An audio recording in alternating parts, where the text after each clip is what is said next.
মেয়াদ শেষের 2 বছর আগেই উপরাষ্ট্রপতি পদ থেকে আচমকা ইস্তফা জগদীপ ধনকরের। স্বাস্থ্যের কারণ উল্লেখ করে রাষ্ট্রপতিকে চিঠি, ইস্তফা গৃহীত ঘোষণা রাজ্যসভায়।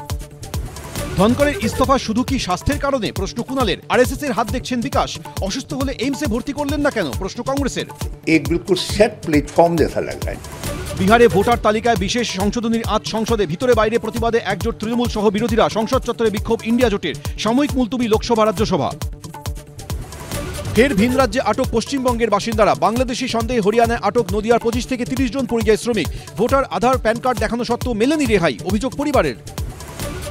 শহরে জোড়া দেহ উদ্ধার। ল্যান্সডাউনে ফুটপাথে রক্তাক্ত দেহ উদ্ধার। দেহের পাশেই মিলেছে পাথর, দাবি স্থানীয়দের। বেলগাছিয়া রোডে দেহ উদ্ধার ব্যক্তির। সারাদিন সংসদে, রাতে আচমকা ইস্তফা উপরাষ্ট্রপতি জগদীপ ধনকরের। কারণ কি শুধুই স্বাস্থ্য, প্রশ্ন তুলে ইঙ্গিতপূর্ণ পোস্ট বিরোধী নেতাদের। ঘণ্টাখানেক সঙ্গে সুমন, রাত 8টা।